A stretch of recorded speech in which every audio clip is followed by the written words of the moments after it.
오늘 9월 1일, 9월 첫째 날 새벽 기도회를 사도신경으로 신앙 고백하심으로 시작하도록 하겠습니다.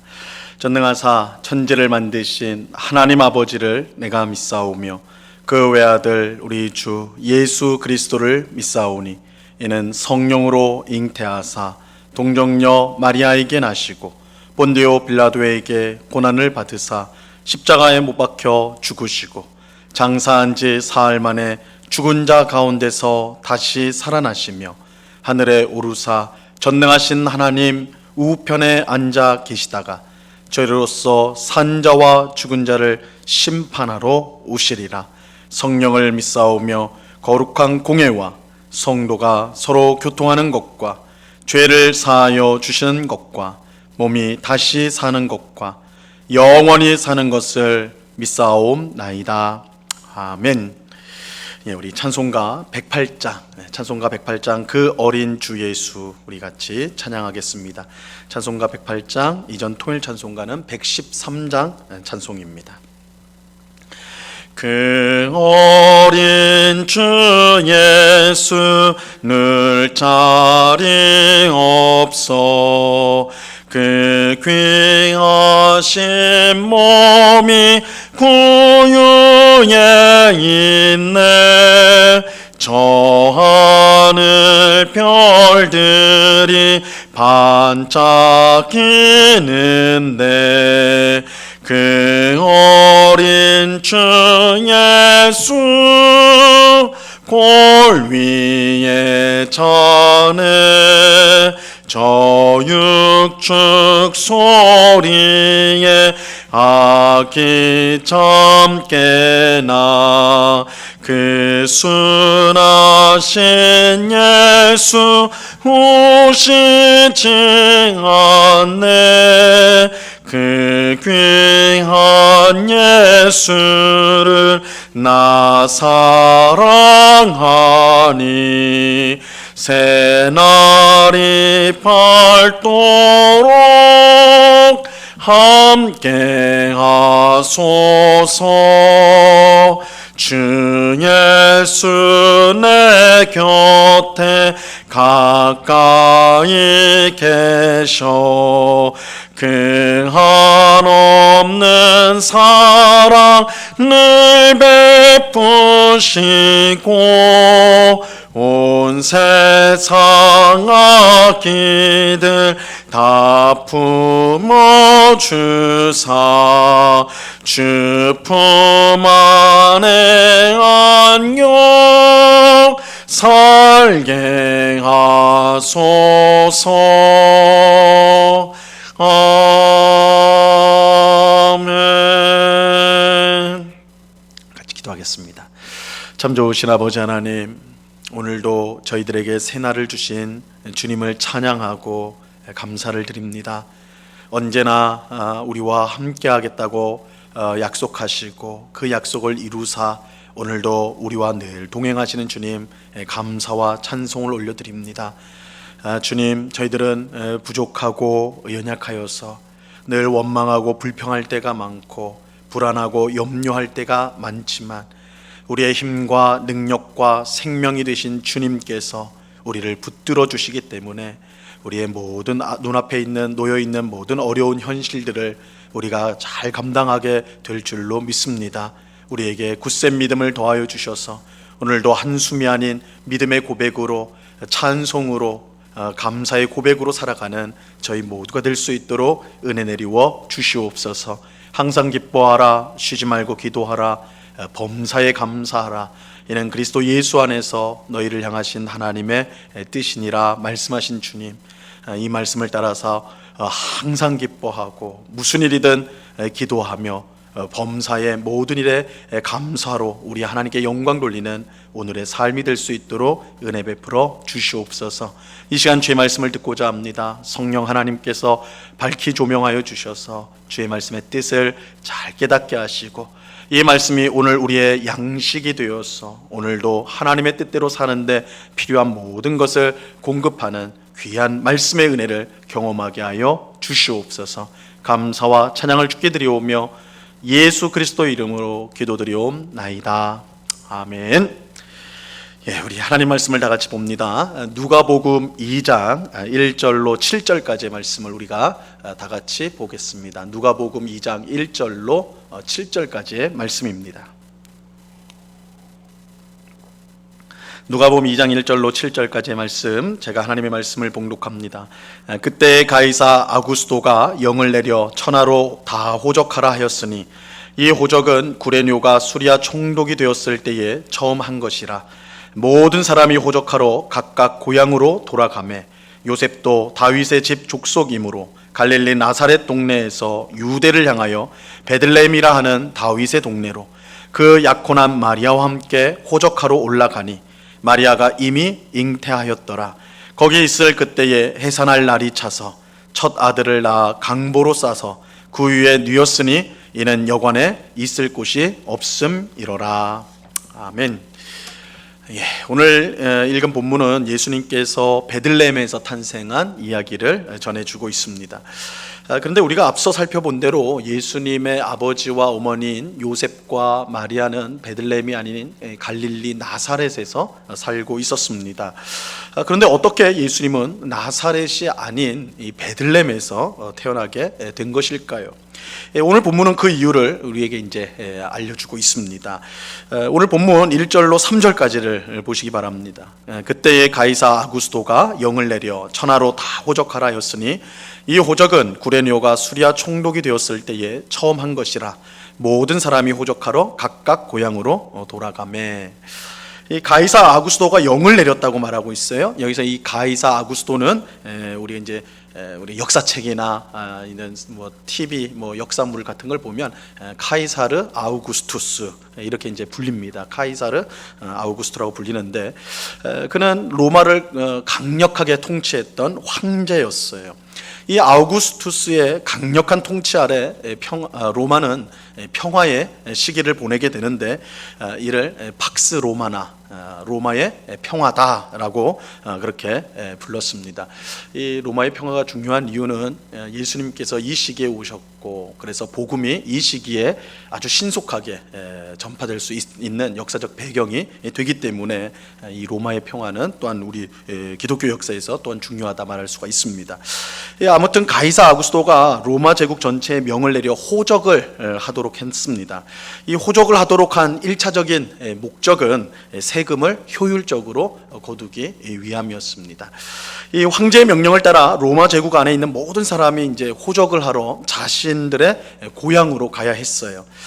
이때 갈릴리 나사렛에서 살던 요셉과 마리아도 마찬가지였습니다. 요셉은 다윗의 집 족속이었기 때문에 본적인 베들레헴으로 가서 호적을 해야 했습니다. 이 베들레헴이 본적인 거예요. 자, 4절 5절을 보세요. 요셉도 다윗의 집 족속이므로 갈릴리 나사렛 동네에서 유대를 향하여 베들레헴이라 하는 다윗의 동네로 그 약혼한 마리아와 함께 호적하러 올라가니 마리아가 이미 잉태하였더라. 구약 성경 미가서 5장 2절에 보면 이런 예언의 말씀이 나옵니다. 이 베들레헴 에브라다야 너는 유다 족속 중에 작을지라도 이스라엘을 다스릴 자가 내게로 나올 것이라. 그의 근본은 상고에 영원에 있느니라. 이 예언에 따르면 보잘것이 없는 이 베들레헴에서 이스라엘을 다스릴 자가 나오게 될 것이다 라고 합니다. 이 베들레헴이 보잘것 없다라는 것은 예루살렘과 비교할 때 그렇다는 거예요. 왕궁과 성전이 있었던 예루살렘에 비교하면 이 베들레헴이라는 곳은 잘 알려지지 않았을 뿐만 아니라 그렇게 큰 도시도 아니었어요. 그런데 그럼에도 불구하고 바로 이런 베들레헴, 예루살렘에 비하면 참으로 초라하고 알려지지 않은 그 도시에서 이스라엘을 다스릴 왕이 태어난다, 다스릴 왕이 나올 것이다, 이렇게 예언하고 있는 것입니다. 그리고 이 예언이 오늘 본문에서 성취가 되는 것이죠. 하나님이 보내신 구원자 예수님께서 베들레헴에서 태어나게 된 것입니다. 사실 로마 황제의 호적하라는 이 명령이 아니었다면 나사렛에서 살고 있던 요셉과 마리아가 베들레헴까지 올 이유가 없었습니다. 그렇다면 미가 선지자를 통해 주신 이 예언의 말씀도 성취될 수가 없었겠죠. 하지만 로마 황제의 호적 명령으로 예언이 성취가 된 것입니다. 이것은 하나님께서 자기의 뜻을 이루기 위해 로마 황제까지도 도구로 사용하신다는 사실을 우리에게 보여줍니다. 세상 사람들이 무서워하고 두려워하는 엄청난 권력을 가진 로마 황제였지만 명령만 내리면 하늘에 나는 새도 떨어뜨릴 그런 권세를 가진 게 로마 황제였거든요. 그런 엄청난 권력을 가진 로마 황제였지만 하나님께는 그저 하나의 도구에 불과한 거예요. 하나님은 로마 황제를 통하여 호적 명령을 내리게 하였고, 그 결과 요셉과 마리아가 베들레헴으로 가서 아기를 낳음으로써 이 미가서의 예언, 고대의 선지자를 통해 주신 이 말씀, 이 예언이 성취되도록 그렇게 역사해 주셨던 것입니다. 우리가 볼 때 세상의 일들이 하나님과 상관없이 제멋대로 일어나는 것처럼 보여도, 세상의 일들이 제멋대로 되는 것처럼 보여도 실제로는 하나님께서 모든 일을 하나도 빠짐없이 다스리고 계십니다. 우연히 보이는 일들도 실상은 하나님의 계획과 섭리 가운데 모두 들어있어요. 하나님은 모든 일을 합력하여 자신의 선한 뜻을 이루십니다. 그러므로 우리는 어떤 일에도 낙심하거나 절망하지 말고 그 일을 통해 이루실 하나님의 뜻이 있음을 알고 그것이 무엇인지를 기도하면서 그것을 기대할 수 있어야 하는 것입니다. 그럴 때 우리는 우리 삶 전체를 다스리는 하나님의 선한 뜻과 섭리를 깨닫고 감사를 드리게 될 것입니다. 한편 이 베들레헴에 도착한 마리아는 이미 출산할 때가 이제 다 되었어요. 하지만 아이를 출산하기에 적당한 여관을 구할 수가 없었습니다. 결국 마리아는 아들을 낳고는 그 아이를 짐승 먹이를 두는 구유에 놓일 수밖에 없는 형편이 되었어요. 오늘 보면 7절을 보세요. 첫 아들을 낳아 강보에 싸서 구유에 뉘었으니 이는 여관에 있을 곳이 없음이로라. 마리아가 낳은 첫 아들, 즉 갓난 아이였던 예수님은 그 작은 몸도 누일 공간이 없어서 짐승의 구유, 짐승의 먹이를 담는 구유에 그 몸을 누여야 했습니다. 이것은 참으로 놀라운 사실이 아닐 수 없습니다. 왜냐하면 지금 마리아가 낳은 아들은 이 보통의 아이가 아니라 온 세상을 다스리기 위해서, 온 세상을 구원하기 위해서 보내신 구원자여, 온 세상을 다스리기 위해 보낸 왕이시기 때문입니다. 이 세상 어느 누구보다 존귀한 존재예요. 하지만 예수님은 그야말로 가장 초라하고 비천한 곳에서 태어나셔야 했습니다. 자, 이것은 두 가지 사실을 이제 우리에게 알려줍니다. 두 가지 사실을 우리가 생각해 볼 수 있는데, 첫째는 이 세상이 하나님이 보내신 구원자를 조금도 환영하지 않았다라는 것입니다. 세상이 구원자이신 예수님을 환영하지 않았어요. 이 세상은 아기 예수님이 머물 그 조금의 공간도 내주기를 기뻐하지 않았습니다. 요한복음 1장 11절 말씀에 보면 이렇게 말씀합니다. 자기 땅에 오매 자기 백성이 영접하지 아니하였으나. 이 죄의 어둠에 익숙해진 이 세상 사람들은 빛으로 오신 예수님을 환영하기는커녕 배척하였습니다. 죄의 어둠에 있는 것을 더 좋아했기 때문입니다. 이것은 지금도 마찬가지예요. 이 세상 사람들은 지금도 구원자를 기다린다고 말을 해요. 우리에게는 구원자가 필요하다라고 주장합니다. 하지만 세상 사람들이 원하는 구원자는 우리를 죄에서 구원하여 하나님께로 인도하는 구원자가 아니라 그저 정치적 안정과 경제적 풍족함을 주는 그런 구원자입니다. 세상 사람들은 우리의 죄를 제거할 빛을 비춰줄 구원자가 아니라 죄를 적당히 덮어주고, 우리의 죄를 적당히 덮어주고 그저 내 삶을 편안하게 해주는 그런 구원자를 원하는 것이죠. 그렇게 지금도 예수님의 복음을 전하면 세상 사람들은 싫어합니다. 복음을 싫어해요. 예수님을 믿기만 하면 구원을 받는다고 말을 해도 그것을 원치 않습니다. 이것은 예수님을 믿는 것이 어렵기 때문이 아니라 죄를 사랑하여서 그것을 버릴 수 없기 때문입니다. 이것이 죄 가운데 놓여 있는 죽음 아래서 살아가는 세상 사람들의 영적인 본질, 영적인 모습이에요. 이런 점에서 구원은 오직 하나님의 은혜로 거듭난 사람만이 받을 수가 있는 것입니다. 그래서 우리가 복음을 누구에게나 전하지만 결국 그 복음을 받아들일 수 있는 사람은 성령의 은혜로 거듭난 사람만이 구원을 받게 되는 것이죠. 사람의 힘으로 되는 것이 아니라 하나님에게서 구원이 나는 것입니다. 둘째로 예수님께서 구유에 누우셨다는 것은 그가 세상이 생각하는 방식의 구원자가 아님을 보여주는 거예요. 세상이 생각하는 방식의 구원자가 아니다. 세상 사람들이 생각하는 구원자는 강력한 힘과 지혜를 가지고 거침없이 앞서 나가는 사람입니다. 우리가 보통 리더 또한 지도자 이렇게 생각하면 지혜 있고 능력이 있어서 그 추종자들을 강력하게 이끌어가는 그런 사람들을 생각을 하지요. 하지만 하나님이 보내신 구원자 예수님은 가장 연약한 갓난아이로 세상에 오셨을 뿐만 아니라 하찮은 짐승이 사용하는 구유에 누이심으로 스스로를 가장 낮추셨습니다. 그러니까 세상 사람들이 생각하는 구원자, 이 지도자의 모습하고는 정반대의 모습을 예수님이 가졌다는 거예요.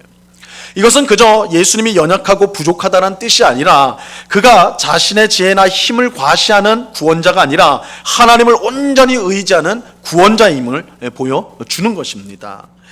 예수님은 비록 자신 또한 하나님이셨지만 하나님과 동등됨을 취할 것으로 여기지 아니하시고 스스로를 낮추셨는데 우리와 같은 죄인의 모습으로 이 세상에 오셨어요. 근데 예수님의 낮아지심은 여기에 그치지 않고 하나님의 뜻을 따라 십자가에서 죽으시고 무덤에 장사되는 데까지 낮아지십니다. 사람이 낮아질 수 있는 가장 낮은 곳으로 이 하나님이신 예수님 또한 스스로를 그렇게 낮추셨어요. 예수님은 그야말로 자신의 모든 것을 하나님께 맡긴 구원자이셨습니다. 예수님은 하나님으로서 생명의 주님이신데 생명의 주님이 무덤에 갇히는 일은 있을 수가 없는 일이죠. 그것은 자신의 모든 것을 하나님께 맡기셨다라는 것을 보여주는 것입니다. 하나님은 이처럼 자신을 철저히 낮춘 예수님을 지극히 높여서 온 세상의 주님으로 세우셨습니다. 이와 같이 예수님은 자신의 힘을 과시하는 구원자가 아닌 하나님을 온전히 의지하는 구원자이셨습니다.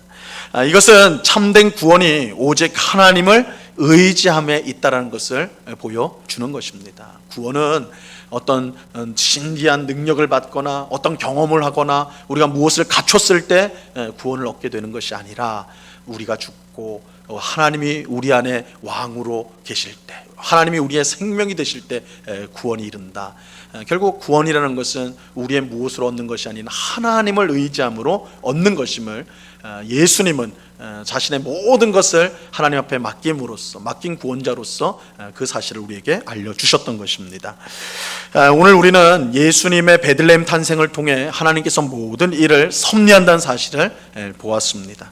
또 아기 예수님께서 짐승이 사용하는 구유에 누이신 것은 세상이 예수님을 미워한다는 것과 구원은 오직 하나님을 의지하는 것에서 온다는 사실을 보여준다는 것을 알게 되었습니다. 이 사실을 우리가 기억하고 모든 일이 하나님의 섭리임을 믿고 어떤 일이든 낙심하지 않고 인내하는 우리 모두가 될 수 있기를 바랍니다. 또 우리 또한 예수님을 미워할 수밖에 없는 죄인임에도 은혜를 주셔서 사랑하게 하신 것을 우리가 감사드리고 하나님만 온전히 의지하는 구원받은 백성의 삶을 살아가는 우리 모두가 될 수 있기를 바랍니다. 이 은혜가 오늘 기도하는 우리 모두에게 충만히 임하기를 우리 주님의 이름으로 간절히 축원합니다. 기도하겠습니다.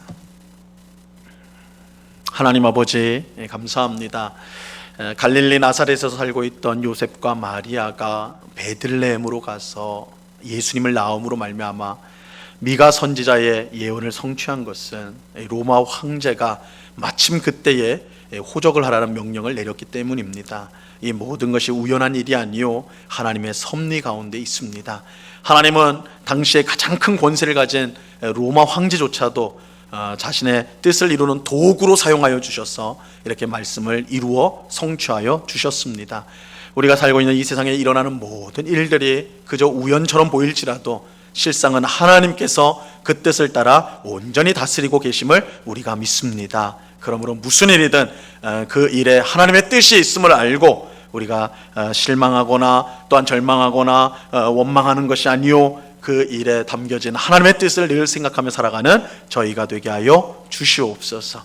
예수님께서 구유에 이 세상에 오셨을 때 어린 예수님께서 구유에 누이셨습니다. 이것은 세상이 예수님을 미워한다는 것을 보여주는 것입니다. 주님, 죄인인 우리도 마찬가지입니다.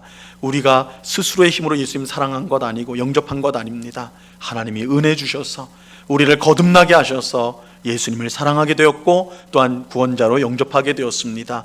이 구원의 은혜를 온전히 기억하게 하옵시고 또한 하나님을 온전히 의지한 구원자이신 예수님을 우리가 보면서 우리 또한 우리의 모든 삶을 하나님께 온전히 의지하며 살아갈 수 있도록 주장하여 주시옵소서.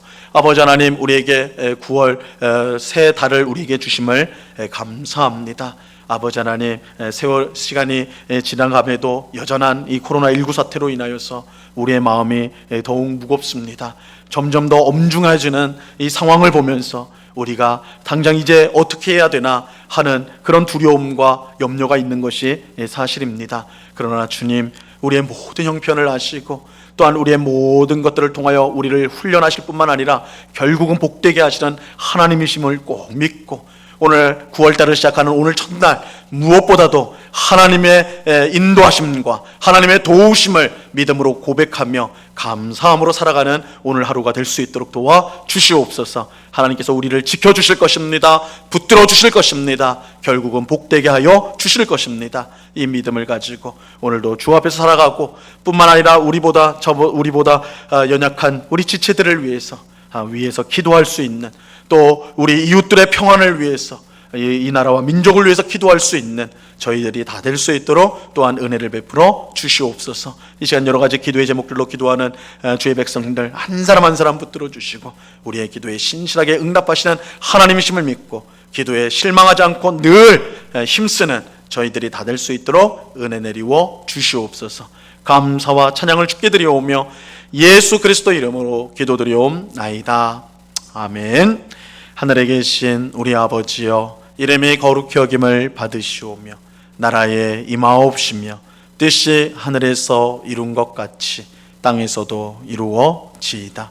오늘날 우리에게 일용할 양식을 주옵시고 우리가 우리에게 죄 지은 자를 사하여 준 것 같이 우리 죄를 사하여 주옵시고 우리를 시험에 들게 하지 마옵시고 다만 악에서 구하옵소서. 대개 나라와 권세와 영광이 아버지께 영원히 있사옵나이다. 아멘.